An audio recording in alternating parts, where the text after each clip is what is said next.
time ago in Bethlehem, so the Holy Bible say, Mary's boy child, Jesus Christ, was born on Christmas Day.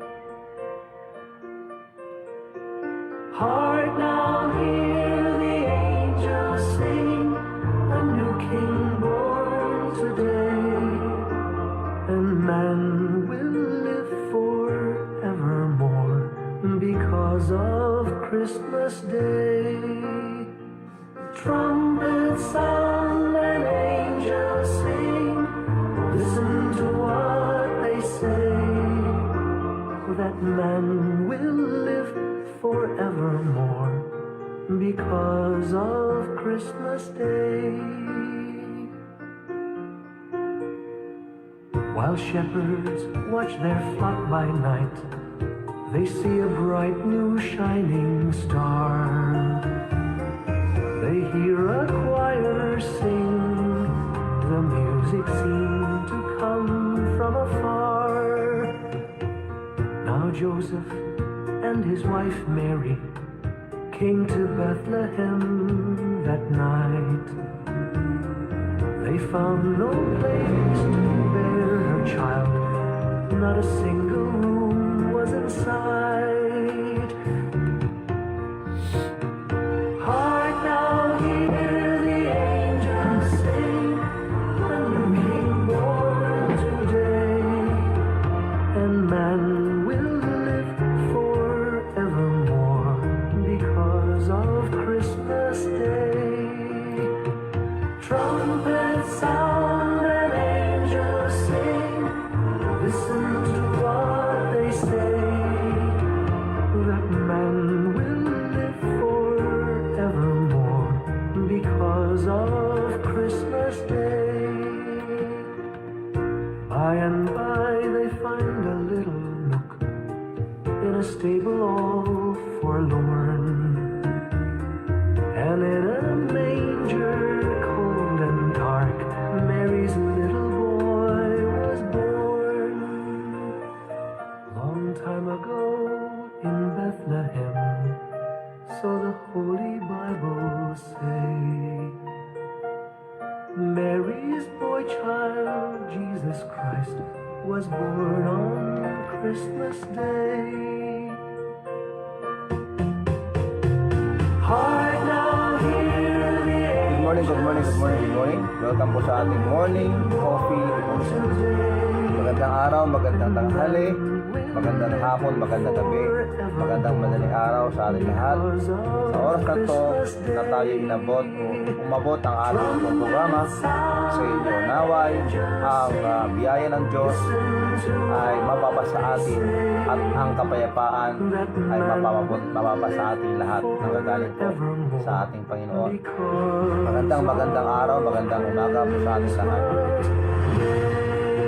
Ayan, Merry Christmas. September 6, ayan na, palapit ng palapit.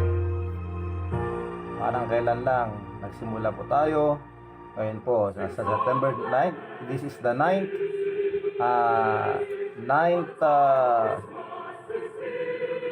month ng ating pong taon 2020. Napakarami na pong mga nangyari. Napakarami na pong maganap. Napakarami na pong mga hindi inaasahang pangyayari. Katulad po ngayon, panahon po ng tinatawag nating pandemya. Ayan. Dito sa Ilocos Norte, sa mga hindi pa po nakakaalam ng ating sitwasyon ngayon, gusto ko lang pong magbigay ng update patungkol po sa nangyayari ngayon dito po sa ating probinsya. Muli, bago ko po sasabihin ito, magandang umaga po, magandang araw sa ating lahat. Tara, kape po tayo. Ito po, update po kahapon. Ito po ay nilabas sa page ng ating pong Governor Matthew Marcos Manotoc dito sa Ilocos Norte. Umabot na po ang mga cases sa ating pong probinsya ng 66. Ayun po. Meron po tayong tinatawag na case number 66 66 na po lahat ng mga na-infection o na biktima ng COVID-19 dito sa Ilocos Norte. At nakakalungkot po, ito po ay nadadagdagan na naman from Barangay 8 Sarat po. Yan, Barangay 8 Sarat.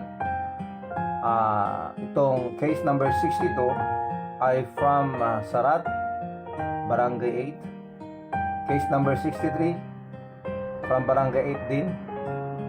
Case number 64 from Barangay Dakiwag, Marcos. Nandun na po sa Marcos, Ilocos Norte. At ang mga ito ay mga LSI na sinasabi, mga locally stranded individual. At kasama niya ang kanyang di ko alam kung kano-ano niya ito. Case number 65, isang babae from Barangay Dakiwag, Marcos din. Pareho silang LSI.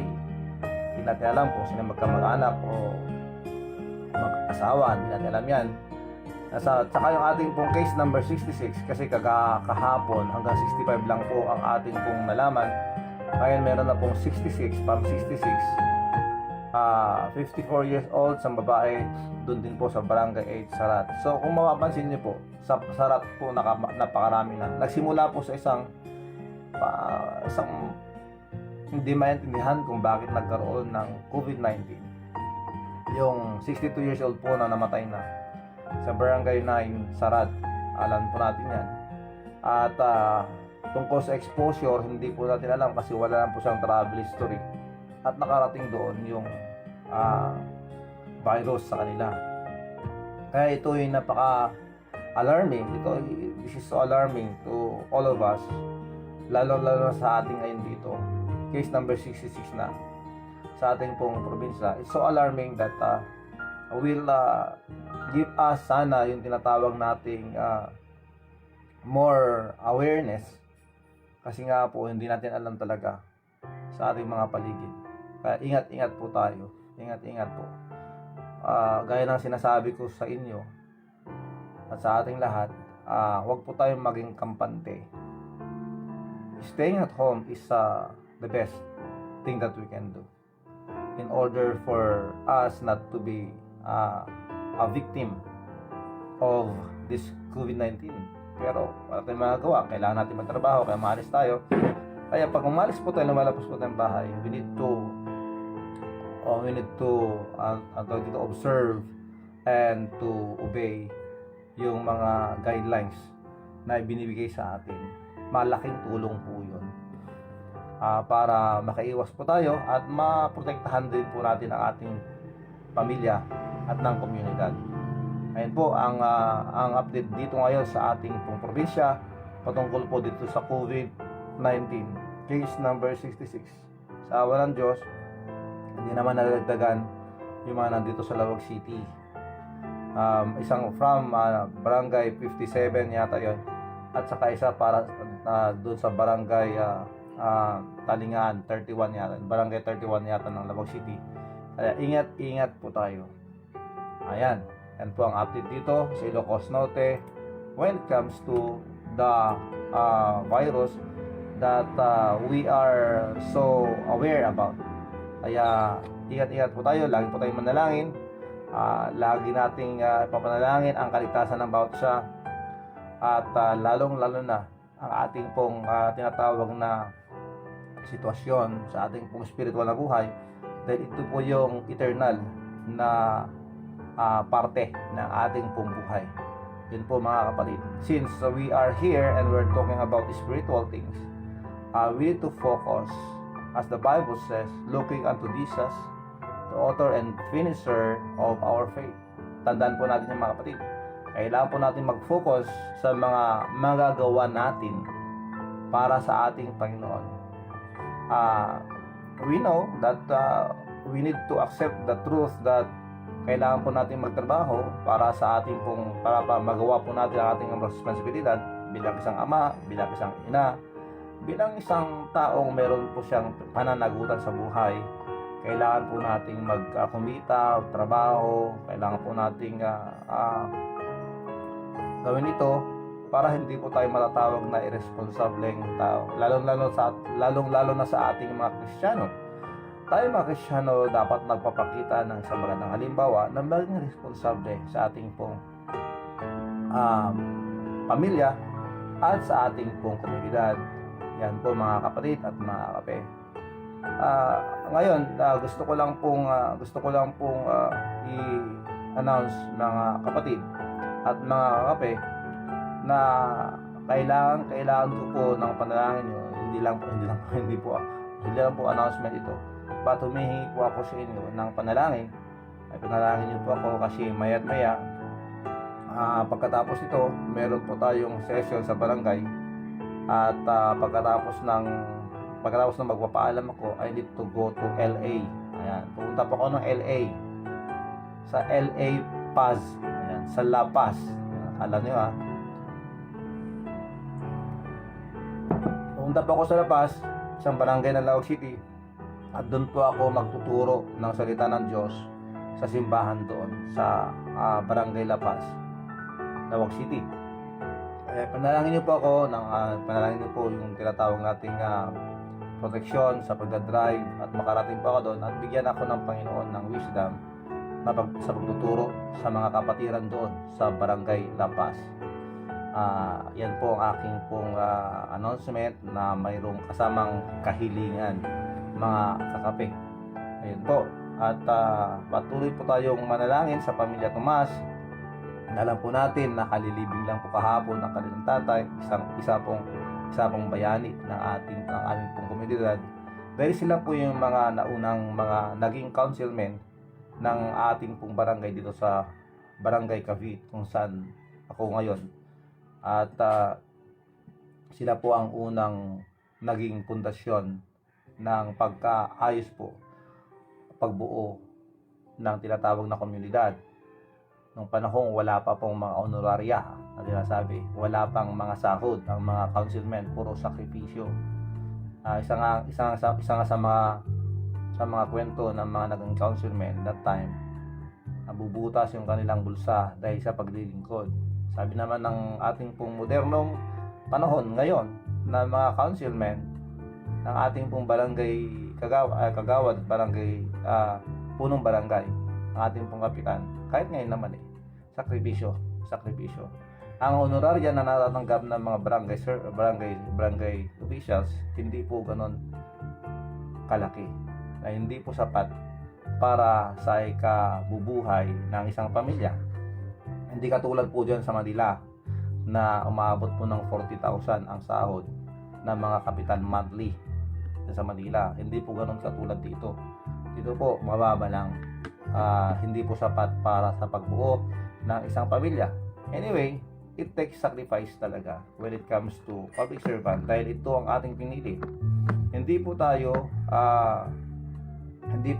naluklok diyan para buhayin ang ating pamilya. I mean hindi po sapat yung mga tatanggapin doon para sabihin natin gagawin ko lahat para mapaupo ako diyan, para pag nakaupo ko diyan limas-limas ng pera o kaya hakot ng pera. Hindi po ganoon mga kapatid, hindi po ganoon.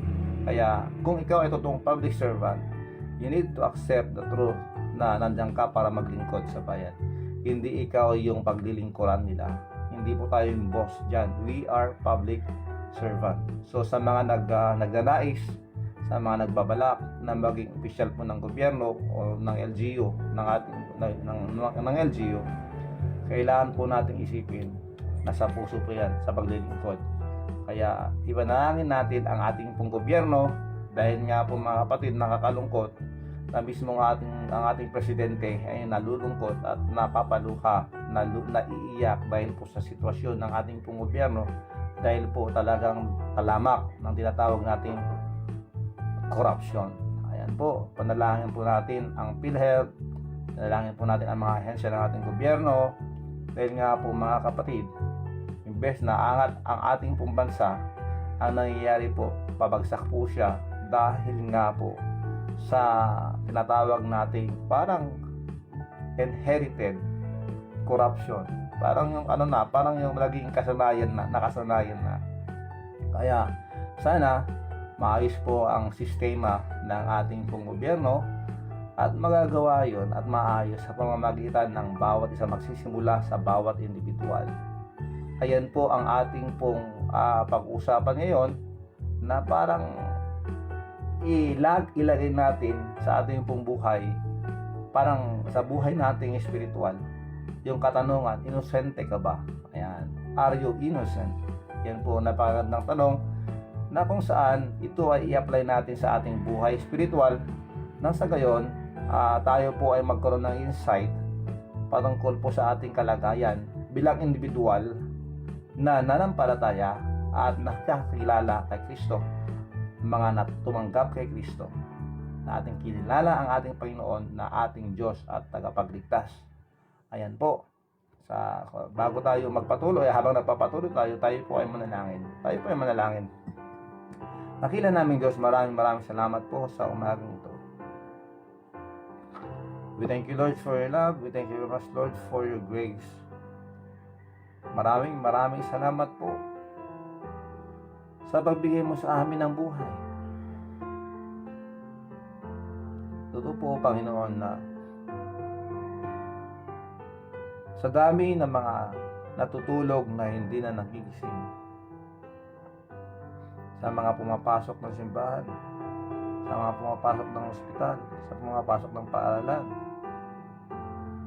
sa pumapasok sa trabaho, hindi na namin po malaman, hindi po namin maalam kung ano mangyayari sa amin.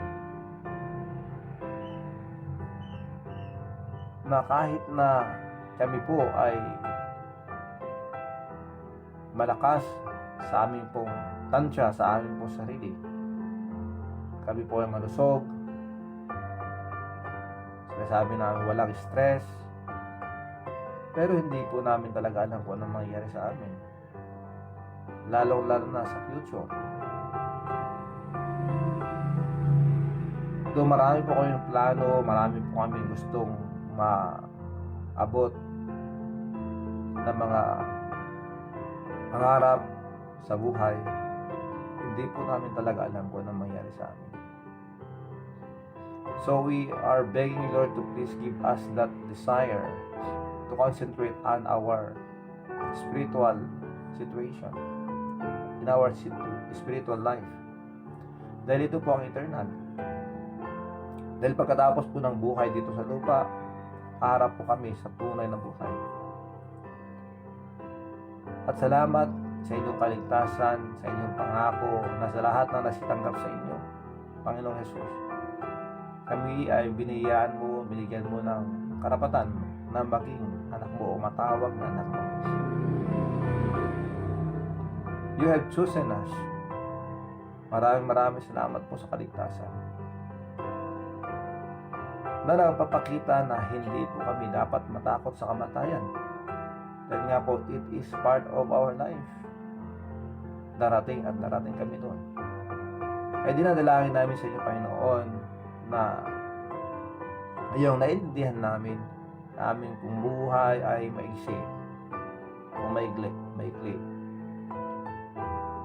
Na we will think about the things that can please you. Mga bagay-bagay na kayo po ay nasisiyahan o natutuwa. Na yun po ang mga bagay-bagay na magawa namin nang sa ganon. Pagdarating ang panahon na kami ay inyong kunin o sunduin, you will tell us, you will say, "Welcome, my good and faithful servant." Kaya, Panginoon, kami po ay nagmamakaawa sa inyo na kung may mga pagkakamali, mga maling galaw, mga maling kaisipan, mga maling nababanggit o nasasabi na mula po sa aming bibig, kami po ay inyong patawarin. Please forgive us, Lord. Opo, umaga na naman po dito sa amin. At sa iba, pagtatakip sinim. magpapahinga na sila pero nandito sila ngayon at nakikinig. Kaya dinadalangin namin sa Panginoon that you may please protect them and bless them with good health and peace of mind and joy inside. Dinadalangin namin sa Panginoon sa mga kapatiran, sa mga kapatid, sa mga kaibigan, mga kakape sa ibang bansa. Please continue work in their lives.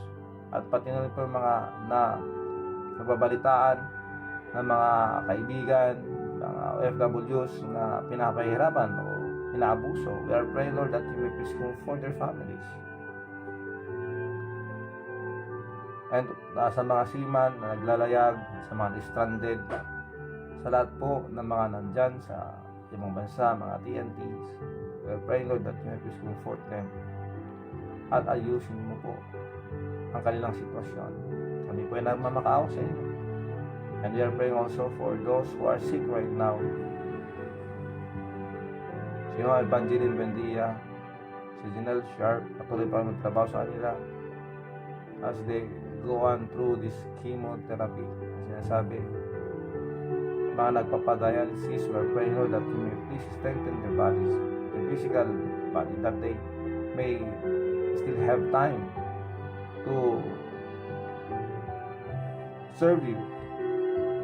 At ganoon din po, nilalapit po namin sa inyo ang kalagayan ni Kuya Elio Alonso Asuncion, sorry po, at kay Kuya Rafael Ragasan ng Pusagabo, at kay Kuya Nemesio. We pray, Lord, for the complete and fast recovery para sa kanya. Pati na rin po ang pinapanalangin namin na 7-month-old na baby, sana nasa mabuti sa kalagayan ngayon. Wala pa po kami update patungkol sa kanya. So we're praying, Lord, that you please comfort the parents, the mother, the grandmother, sa lahat na nag-alala sa kanila. Please, Lord, comfort them. And please, Lord, help us to think, to have that mind, a positive thinking every time that when negative situations, negative circumstances will come, whatever circumstances will come to our lives, we need to be positive because you are there. Hindi po kayo nagkakamali sa lahat po na inyong ginagawa, kaya kami po ay dapat lang na magtiwala sa inyo, to trust your heart. Kaya maraming salamat sa pagkatang ito. We are praying for that.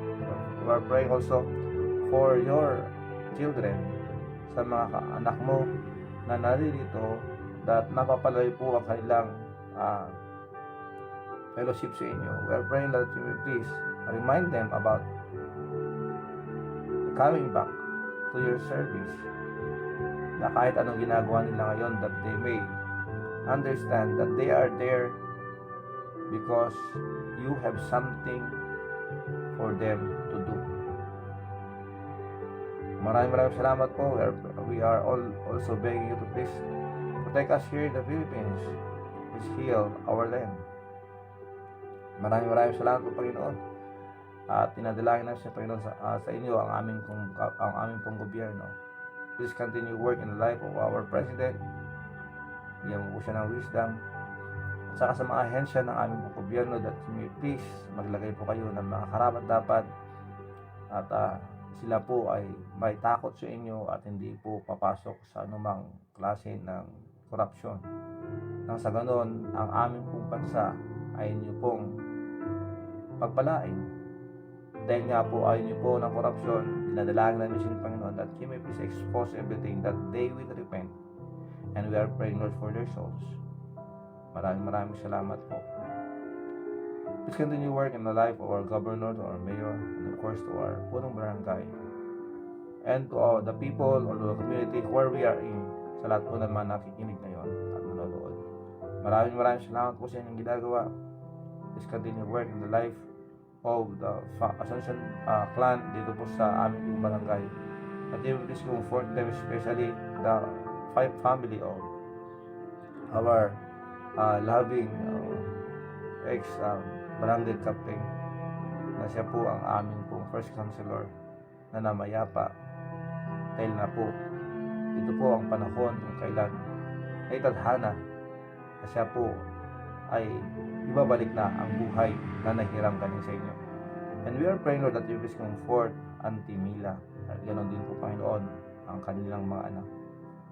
And of course, lalo sa plan, please, nawa ito po ay maging dahilan para may pakita ang suporta ng bawat sa pagmamahalan, pagkakaisa. Maraming salamat po, Panginoon. Please continue comfort his family. Maraming salamat po, Panginoon, for the service that He gave to our barangay. Bless them, O Lord. Maraming salamat po. Patuloy po kayo magtrabaho sa amin sa oras na to. Ito po ang dalangin, Panginoon. Please teach us from your word. Ito po ang dalangin sa pangalan ni Jesus. Amen. Amen. Magandang umaga po sa ating lahat. Maraming salamat po sa pagsama sa panalangin. Atin pong batihin ang mga nandito na kasama natin na nakikinig at nanonood ngayon. Ang oras po natin ay alas 5:50. Ayan, 5:55 September 6, 2020, linggo po. Araw po ng Panginoon sa mga pupunta ng simbahan, pupunta ng mga churches. God bless you. Ingat po kayo sa pagbiyahe. Sana makarating po kayo sa inyong mga simbahan na maayos at mahinahon, na meron pong galak sa puso dahil na tayo ay pupunta para maglingkod, magsamba sa ating pong may kapal. Kaya maraming salamat. Thank you very much, Uncle Arnald Valeriano. Siyempre nandyan ang kanyang asawa, si Auntie Elena. Maraming salamat po for always there sa inyong mga suporta at sa inyong desire na makinig ng salita ng Diyos. Kay Ma'am Maymay Aljen dyan po sa London, maraming salamat po. Magandang gabi po sa inyo, Uncle Arnald Valeriano. Thank you po. Terry McPace, whatever, kung ano po yung pronunciation dyan, maraming salamat, Ma'am Terry. God bless you po. Ma'am Mildred Alonso Ramos, siyempre kay Engineer Ruli, good morning po. David Asuncion Maningas Jr., pamangkin, maraming salamat. At nandiyan ka at kasama ngayong umagang ito. At siyempre sa inyong asawa, si Rosalie. Thank you very much. At sa lahat nandiyan sa Pasig, Neng, at kayo dyan, Manang Berli, thank you very much. Alexandra Asuncion, maraming salamat. Kasin Sandy, at nandiyan ka. Flor de Lisa Alonso Salvador, sa Marikina, salamat po. Anet Rating, yes, thank you very much. Manang Mercy Ragasa, Manong Johnson Ragasa, Neil Ragasa, at Johnson na rin ang aking nabanggit. Good morning dyan, Brother Johnson Tolentino sa Balakad. Maraming salamat. Manang Marilyn Ubay Retotal, yan po sa Manila. Ingat po kayo dyan. Manong Mario, Eunice, Mariel, at saka si Marco. Ingat po kayo dyan. Junel Yasanya, good morning. Thank you very much. Juniver Yasanya, ingat po tayo dyan. Shian Manipis Forte Etrof, ayan, good morning sa iyo at sa inyong mga kasama dyan.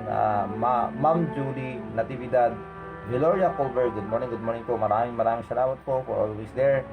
Cheryl Sampayan dyan sa Canada, ingat po kayo dyan. Good morning din sa inyo o magandang gabi sa inyong lahat. Aniger Ballesteros Sugitan dyan po sa Hong Kong, salamat po. Adam Bernabe Asuncion Gonzales dyan po sa Dubai, ingat ka dyan, pamangkin, at sa lahat, si Jeng, si Christina, lahat po kayo dyan, ingat po kayo. Maraming salamat. Jeff Alonso, ang pamangkin, ay ang ating cousin dyan sa Gabo, Jeffong Alonso. Lovejoy Che Alonso, good morning. Thank you very much for your service. Senay Dalo, maraming salamat po. Thank you very much. Welcome po sa ating morning coffee devotion. Rizalito Lopez, Manong Ito, thank you very much. Sermina Pascual, good morning. Maricel Rojas Asuncion kasama ang aking asawa, nanonood dyan sa kabilang kwarto. Maricel Pedro Labaw, thank you very much po. Manong Edmond, Uncle Edmond, and Auntie Josie Francis, good morning po. Manong Ismael, Manong Norma Ragasa, thank you very much. Good morning. Maraming salamat po sa inyo. Ito ang ating pong paksa na pinag-usapan ngayon ay patungkol po dito sa tanong na ito. Inosente ka ba? When we say innocent, yung wala kang kasalanan sa nangyayari, whatever. Paging inosente, wala kang alam. Yan. Hindi yung sinasabing ignorante ka o hindi yung sinasabing ikaw ay isang tao na walang alam. Kundi, pag sinabi natin inosente, hindi po tayo konektado sa isang bagay na nangyari. Na wala po tayong kinalaman. Kumbaga, ayan po, inosente ka ba? Ano ang tinutukoy natin dito? Patungkol po sa nangyayari sa ating gobyerno?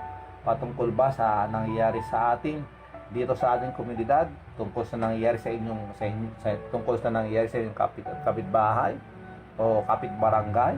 Ito ba ang ibig sabihin nito? Let us learn and let us talk about what the Bible is teaching about this and what we can get from this question. Ito pong, inosente ka ba? Wala ka bang kinalaman dito at wala ka bang kasalanan? Parang ganon. Kasi pag sinabi natin sa Quest o sa Sigado, pag sinabi mong inosente ka, wala talaga alam. Wala akong alam. Wala akong kinalaman dyan. Sa nangyaring krimen, wala akong kinalaman dyan. Wala akong alam. Wala akong nakita. Parang ganon. Pero tignan natin. Ano ba ang sinasabi ng Biblia na gusto ng Panginoon na ating pong pag-aralan ngayong umagang ito? Mulit-muli, welcome po sa ating Morning Coffee Devotion. Ito po ang inyong lingkod, si Brother Rafi, si Kagawad Paeng. Malapit sa inyo at inalalapit ang salita ng Diyos habang pong nagkakape ang bawat isa sa atin.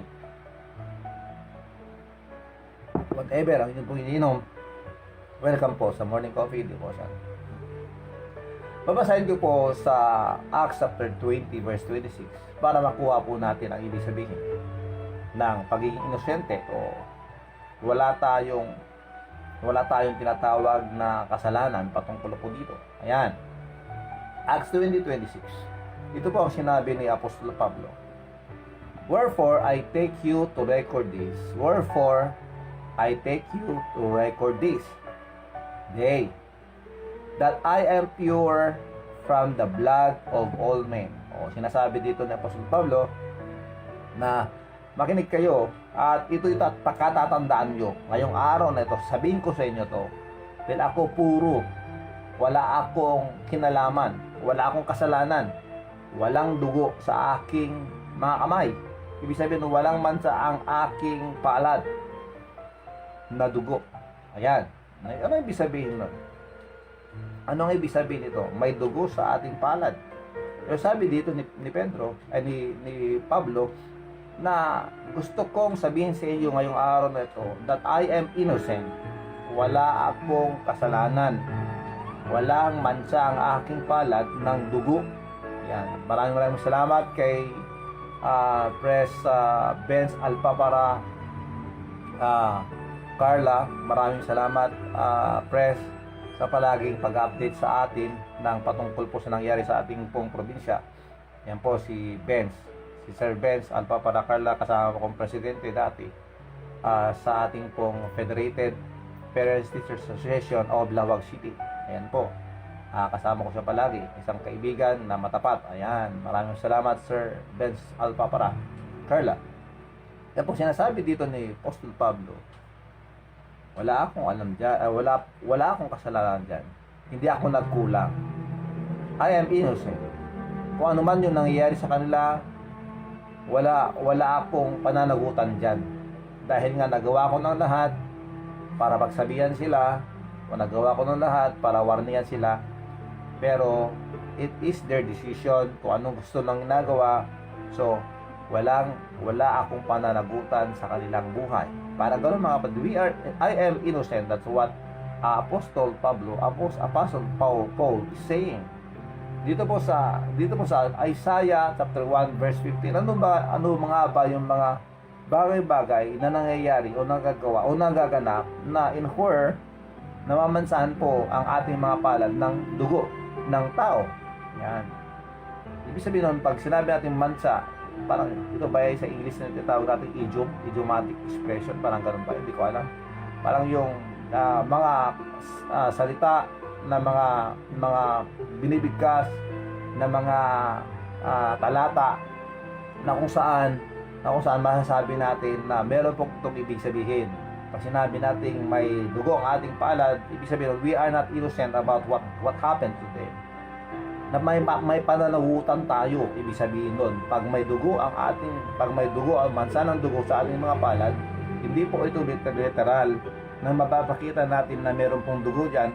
Bagkos, ang sinasabi natin dito ay hindi po tayo inosente sa nangyayari dahil meron tayong kinalaman dito, meron tayong pagkukulang, kumbaga. Ayan po. Ano ba yung mga bagay-bagay na nangyayari na kung saan masasabi natin na meron pong mansa sa ating mga palad ng dugo? Ayan. Sa Isaiah chapter 1 verse 15, ito pong sinasabi. And when ye spread forth your hands, I will hide mine eyes from you. Yea, when ye make many prayers, I will not hear. Your hands are full of blood. Ang sinasabi ng Diyos dito, hindi kita pakinggan pag ikaw ay kung ikaw ay nananalangin at ikaw tumatawag sa akin, hindi kita pakikinggan. Hindi ko pakikinggan ang iyong mga panalangin dahil ang inyong mga palad ay punong-puno ng dugo. Ano ibig sabihin, mga kapatid? Meron tayong pananagutan, meron tayong kasalanan na nasa sa atin na hindi po natin inihingi ng kapatawaran sa Diyos. So napakahalaga, mga kakape, na sa araw-araw nating buhay, let us always seek the forgiveness of God sa ating pong mga ginagawa o nagawa. Dahil nga po, hindi pwede na dadaan ang isang araw o matatapos ang isang araw na hindi po tayo nagkakasala sa ating Panginoon. In other words, tayo po ay nagkakamali at nakakagawa ng mga bagay-bagay na hindi po natutuwa ang Diyos. Opo, kahit nga po nandun lang tayo sa ating mga bahay, di ba? Makaminin natin. Kahit nasa bahay tayo, nagkakasala pa rin tayo. Dahil nagkakasala tayo sa pamamagitan ng sa mata pa lang diba? Minsan sa tingin pa lang binibigyan na nila ng kahulugan. At kung minsan naman, ba't ganyan tingin mo sa akin? Bakit ano ba? Problema ka ba? Para mga ganun mga bagay. Napakadali na ang mga pangyayari na minsan din natin inasahan na tayo nakakagawa na ng kasalanan sa ating Panginoon. Maalala ko tungkol po sa mata, sa pagtingin. Ayan, makuha ka sa tingin, di ba? Experience ko po nung ako nandun sa Pasig, nakatira doon sa Pasig. Ayan.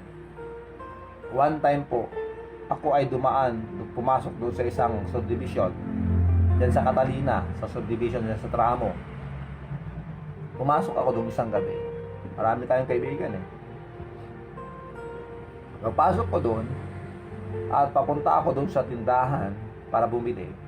Napatingin lang din ako sa tabi ng kalsada at nagkataon lang na nagka-eye to eye contact kami doon sa isang mama doon.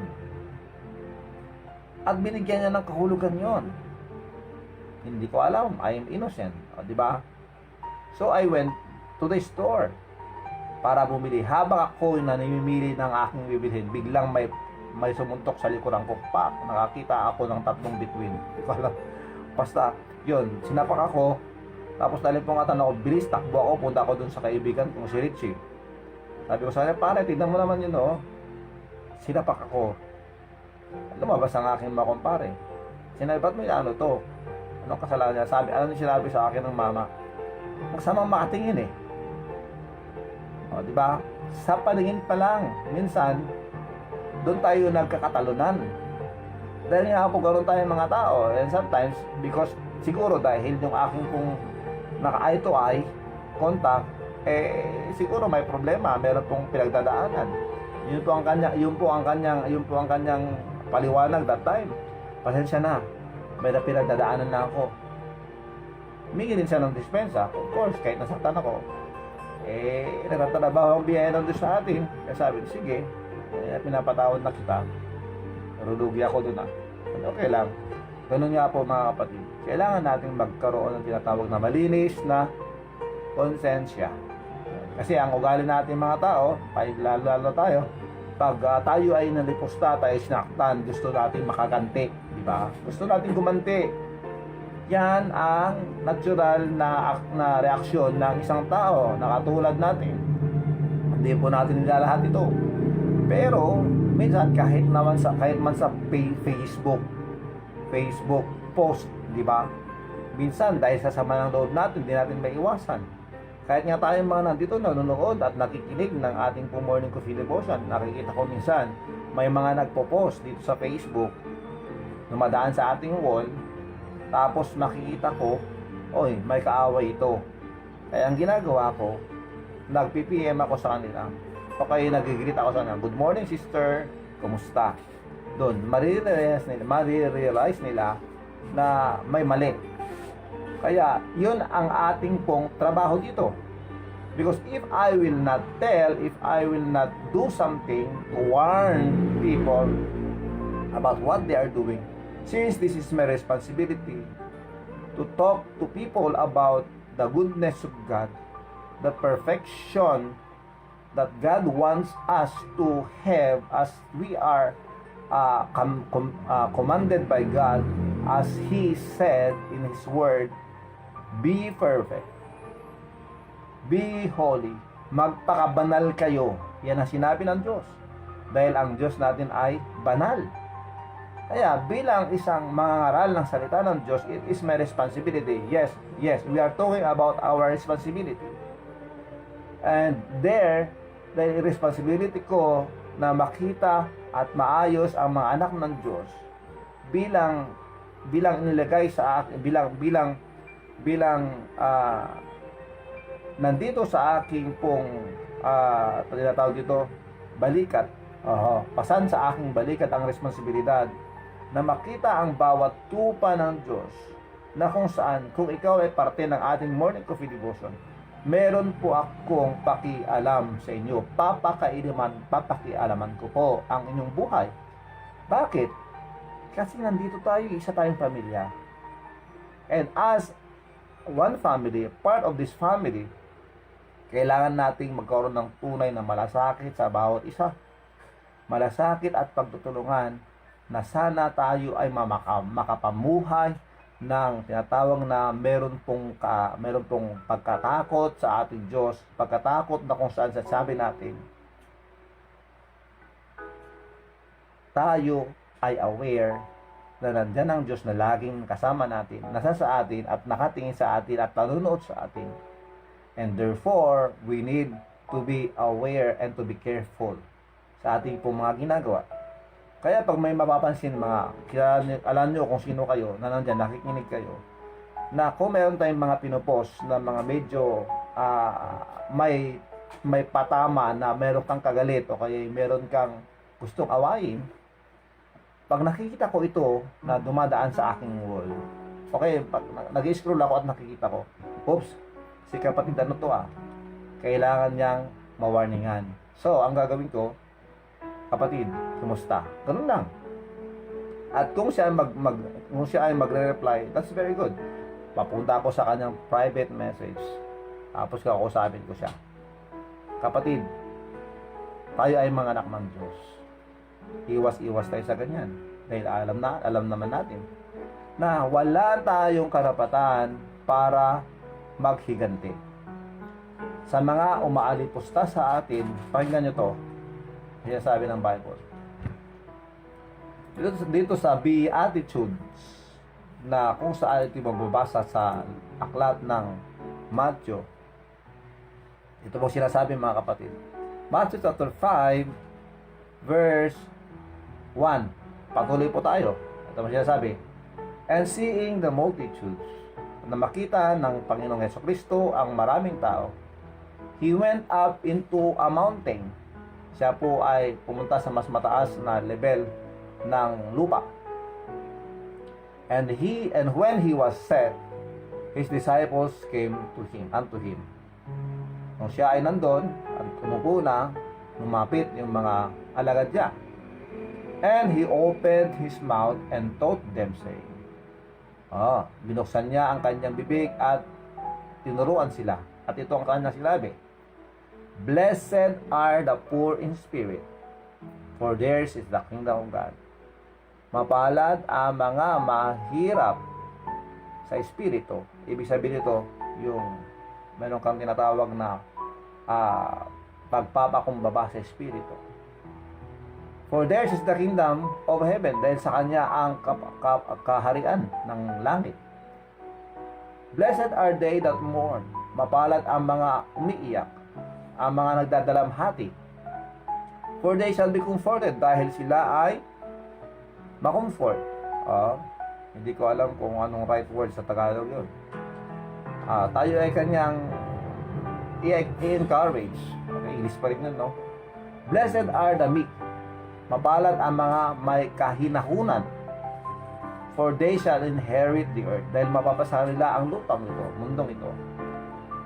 Verse 6, blessed are they which do hunger and thirst after righteousness, mapalad ang mga gutom at nauuhaw sa katuwiran, dahil sila ay mabubusog. Verse 7, blessed are the merciful, mapalad ang mga mahabagin, maawain, for they shall obtain mercy, dahil sila ay kaawaan ng Diyos. Napakaganda, di ba? Mapalad ang mga pure in heart. Sinabi nito, blessed are the pure in heart. Mga purong pagmamahal, purong puso, merong busilak na puso. For they shall see God, dahil makikita nila ang Diyos. Blessed are they. Blessed are the peacemakers. Makinig tayo rito, mga anak ng Diyos, dapat tayo ay mga peacemakers, hindi po war makers or war trouble igniters. Hindi po tayo dapat ganoon. Dahil if you will do that, there will be blood in our hands. Hindi tayo inosente sa mga pangyayari pag ganoon. Blessed are the peacemakers, itong sabi ng Diyos. Mapalad ang mga nagbibigay ng tinatawag na kapayapaan. Peacemakers. For they shall be called the children of God. Dahil matatawag tayo mga anak ng Diyos. Verse 10, blessed are they which are persecuted for righteousness' sake. Mapalad ang mga pinapahirapan dahil sa katuwiran. Ito na yun, di ba? Mas maganda pala na tayo ay naghihirap nang dahil sa paggawa ng kabutihan para sa Panginoon. Yan ang sinasabi rito mga kapatid. Blessed are they which are persecuted for righteousness' sake, for theirs is the kingdom of heaven. 11. Blessed are they when men shall revile you and persecute you, and shall say all manner of evil against you falsely for my sake. Mapalad kayo kung may mga naninira sa inyo, may mga taong mapanira sa inyo, at pinapahirapan kayo. Tayo ay inaalipusta, sinasabi nila lahat ng mga bagay-bagay na masama sa atin, at tayo ay pinagagawa ng masama na hindi naman natin ginawa para sa Diyos. Ito sinasabi ng Diyos, maggalak kayo. Verse 12, maggalak kayo pag pinapahirapan kayo, pag kayo inaalipusta, pag kayo inaaboso. Ang sabi ng Diyos, our reaction should not be negative. Our reaction should be positive. Ano yung maging reaction natin dito? Ang sabi dito mga kapatid, rejoice. Grabe no? Maggalak kayo, magsaya kayo. Kung kayo ay nakakaranas ng mga pag-uusig, kayo ay nakakaranas ng panlalait, kayo ay inaabuso, tayo ay inalipusta, tayo ay inapak-apakan, tayo ay minamaliit, tayo ay pinagsasabihan ng masasama. Lahat ng mga ito mga kapatid, ang sabi ng Diyos na reaction natin na ito dapat in verse 12 ng chapter 5 ng Matthew, rejoice. Di ba? Rejoice. Yan lang sinabi ng Diyos. Hindi lang yun pala. Rejoice and be exceeding glad. Matuwa kayo. Maggalak kayo na may punong-punong sobra-sobrang kagalakan. Wow. Pinagsabihan ka na masama. Sabi mo, yes Lord, thank you. Grabe kakaiba ang pagtuturo ng ating Panginoon. Rejoice and be exceeding glad, for great is your reward in heaven. Dahil napakalaki ng iyong matatanggap na handog o regalo, reward sa Diyos pag nandun na tayo sa langit. Di ba? Ang sarap noon pakiramdam. hindi man natin dito nararanasan o natatanggap yung tinatawag nating reward, pagdating natin sa langit, tuwan-tuwa tayo dahil meron tayong matatanggap na mga reward na gagaling sa Diyos. And for sure, ang mga reward na atin natanggap sa Panginoon, we will offer them sa harapan ng trono ng Diyos. At ito ang ating i-offer sa Kanya pagdating ng araw na nandun tayo sa Kanyang piling. Kaya mga kapatid, huwag kayong magsawa. Huwag tayong magsawang makinig ng Kanyang salita dahil ito ang magiging kalakasan natin sa pagharap sa mga hamon ng buhay, pagharap na sinatawag natin mga temptasyon o mga tukso na dumarating sa ating buhay, para ito ay malabanan natin sa pamamagitan ng lakas ng Espiritu Santo na sa atin, nang dahil sa Kanyang salita na ito pong ating pong natawag na weapon, ito pong ating sandata na panlaban po sa masama o sa kasamaan, ang salita ng Diyos. God never commanded us to retaliate o kaya'y maghiganti. Hindi po yung mga kapatid. But ang sinabi ng Diyos sa mga gumagawa sa atin ng kasamaan, suklian natin ito ng kabutihan. Ang merong ang kasabihan, di ba? Pag binato ka ng bato, batuhin mo ng tinapay. Siguraduhin mo na walang palamang lason yun. Di ba? Siguraduhin natin na pagkain na yun mabubusog at wala itong palamang bato na malaki. Hindi dapat puno. When they do something negative to us, we will respond with a negative reaction. We should react in a negative way. Hindi po yung magre-react po tayo na gustong-gusto na natin patayin. Alam niyo mga kapatid, it is normal for every one of us na magkaroon po ng tinatawag na reaksyon. But when we notice and we can feel that the reaction that is coming out ay masama at alam mo na ikaw ay maging dihado dito, tiklop ka na lang. Hindi po pagiging martir ito na pag sinabi natin martir ka, ikaw ay duwag. Hindi po. Mas kaduwagan po yung ayaw gumawa ng kabutihan at suklihan sila ng kabutihan sa mga ginagawa sa atin. Dahil duwag po tayo, naduduwag po tayo dahil tatawagin tayong mga tawag dito, talunan. O, di ba? Hindi talunan ang tawag doon, mga kapatid. Tayo ay winner dahil ginawa natin ang kalooban ng Diyos at gusto ng Diyos na dapat reaksyon natin sa mga negatibong ito. So, napakarami natin pinag-usapan, mga kapatid. And I hope and pray na sa mga napag-usapan natin ngayon, napakasimpleng mga bagay. Alam niyo, sa mga mag-asawa, lalo na sa mga bagong mag-asawa ngayon, sweet ng mga yan. I'm telling this because meron lang po nangyari kagabi na meron po nagpunta rito at magpa-counsel sa akin. Bilhin niyo yun, alas 11 ng gabi, kakatok dito at magpapa-counsel dahil sa alang problemang mag-asawa. Not to mention, some of you will listen to this, can hear this now, and you know who they are, but I'll tell you this. As a public servant and as a servant of the Lord, I need to talk to them. At sa kanilang problema mag-asawa, bilang mga batang mag-asawa, I was there to share to them the peace that God can give to us.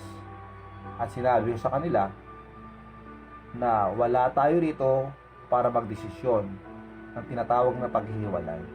Nandito tayo ngayon para ayusin ang problema. At sa awa ng Diyos, sila ay umuwi na may tinatawag na pagkakapatawaran sa bawat isa. Kaya maraming salamat sa Panginoon. Don't forget this, brethren, whether he or she is your partner in life, asawa mo siya, huwag mo siyang itrato na bilang kaaway. Partner po tayo, partner kayo. Ay sabi ko sa kanila, ito mula ngayon, ako ay tatayo ng ninong sa inyo. Sabi ko sa kanila. Ibig sabihin noon, ang ibig sabihin sa inyo, hindi man ako makapagbigay ng material na bagay o financial na bagay sa inyo ng tulong, but I am here always ready na pakialaman ang buhay nyo. Yan ang aming pinag-usapan kagabi. So, pagiging inosente, marami pa po tayong dapat pag-usapan tungkol dito. Na it is our joy, should be our joy to be a blessing to others. Because if we will not warn people, if we will not warn our loved ones, if we will not warn our friends sa mga ginagawa nilang hindi maganda, magiging mamamansahan po ang ating mga kamay. Hindi po tayo maging inosente. Because yung katotohanan meron kang magagawa at may tutulong sa kanila sa awa ng Diyos na hindi man sa material, hindi man sa pinansyal, pero sa moral at sa katuruan ng pagiging mamuhay na bilang anak ng Diyos at buhay Kristiyano. Kung meron tayong may tutulong sa kanila patungkol po sa salita ng Diyos, gawin po natin yun at maging blessing po tayo sa iba. Let us remember, ang sabi ng Diyos, vengeance is mine, saith the Lord. Ang paghihiganti ay nasa sa Diyos, wala po sa atin. So, as Christians, bilang mga anak ng Diyos, kailangan natin laging pakatatandaan, meron po tayong pakialam sa bawat isa sa atin. And if you see something, that means meron kang pakialam sa akin, meron akong pakialam sa iyo. Maganda yun, mga kapatid. That when we are down, we are there to counsel and to help, to encourage every one of us. And when we do something that we know na tayo po ay makalagpas na sa limit at tayo magkakasala, nandyan din tayo para sabihin, Brother Rafi, ingat ka, huwag mo na ipagpatuloy dahil magkakasala ka lang. It will be my joy. And I will appreciate that so much. Kaya bilang mga anak ng Diyos, isang pamilya tayo. Magtulungan po tayo para makapamuhay po tayo ng meron pong tinatawag na kabanalan at tinatawag na, mga kapatid, merong kahinahunan sa buhay. Hindi man tayo napunta sa punto na yung point na kung saan yun ang ating pag-usapan ngayon. Pero we got something from this lesson. Alam po yan, dahil mismo ako ay tuwan-tuwa dahil sa itong pagtuturong ito. So, ang tanong, inosente ka ba? Inosente ka ba? Wala ka bang pananagutan sa buhay? Alam mo ba na meron kang dapat ginawa na hindi mo nagawa? At alam mo na meron ka dapat nasabi na para makatulong ka sa kanila pero hindi mo ginawa, at ang nangyari, nagkagulo, laging mas lumaki ang problema. We are not innocent kung ganun ang pangyayari. Kaya gawin natin lahat with love, with the motive of to be a blessing, to be a help to everyone. Napakaganda po nun. So, bukas po, pag-aralan ulit natin to, pag-usapan lahat natin to, dahil bukas po, ito po ay ating papapatuloy. Napakagandang paksa po nito. Kaya, antabayanan natin.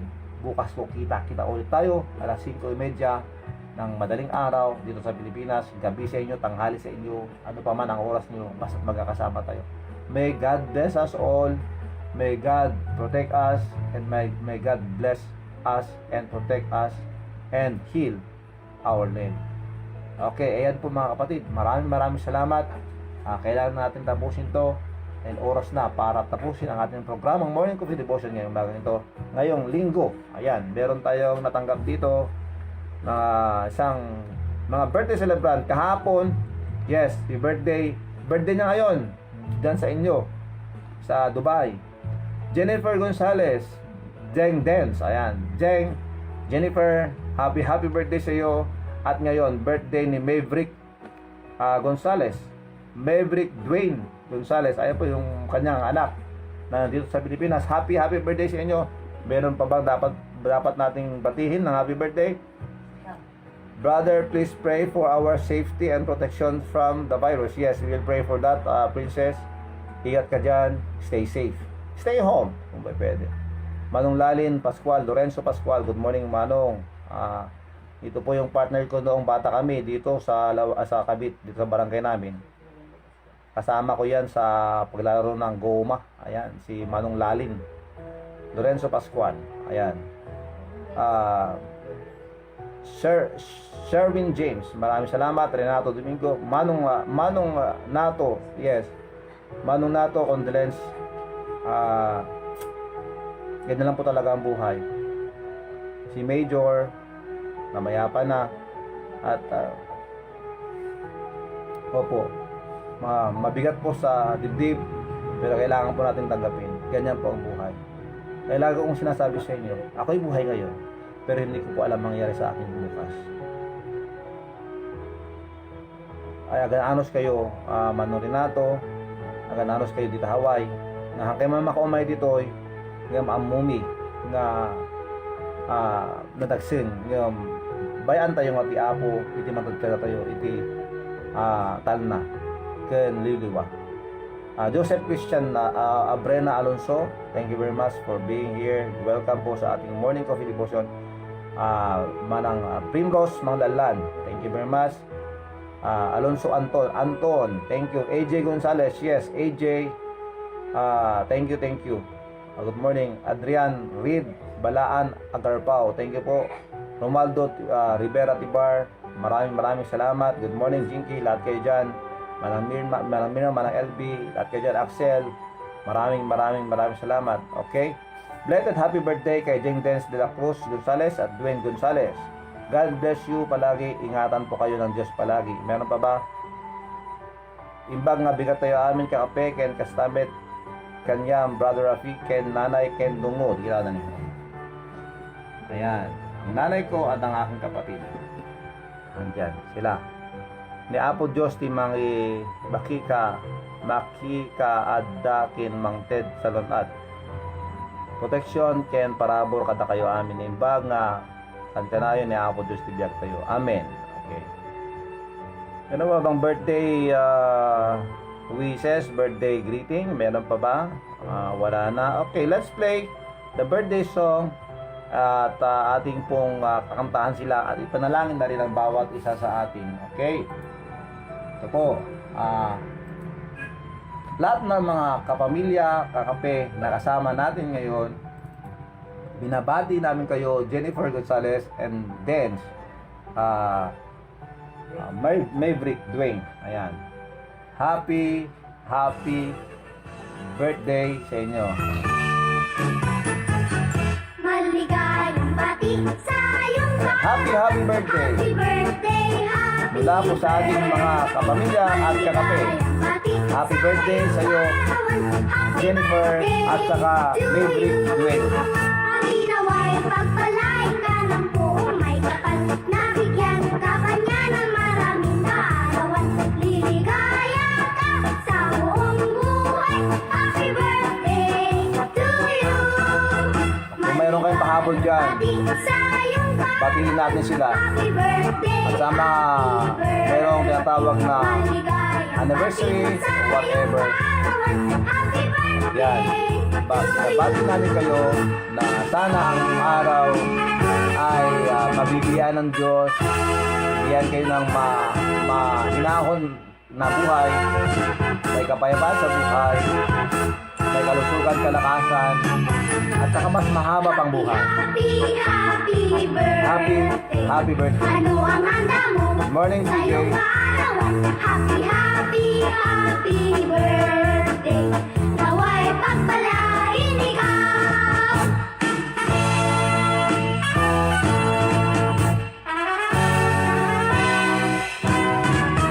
Happy birthday to you. Hawa tayo. Happy birthday to you. Hawa tayo.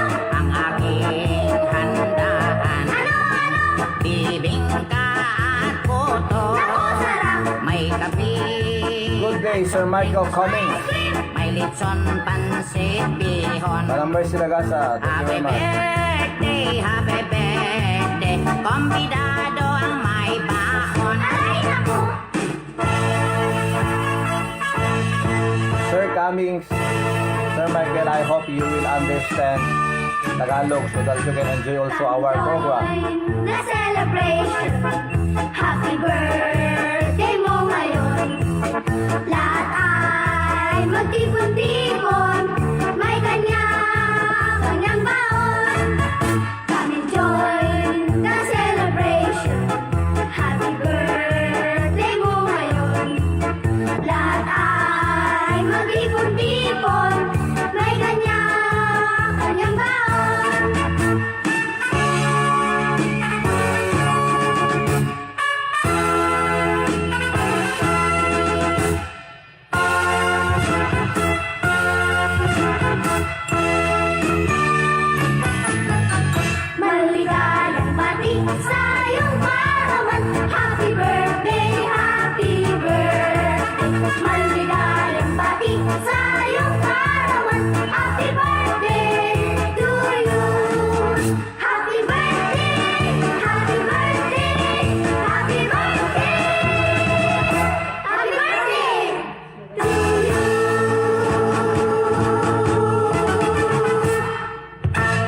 happy birthday po sa ating lahat, sa inyong lahat na may birthday ngayong araw na to at kahapon, at saka magbe-birthday ng September. Happy birthday sa inyong lahat.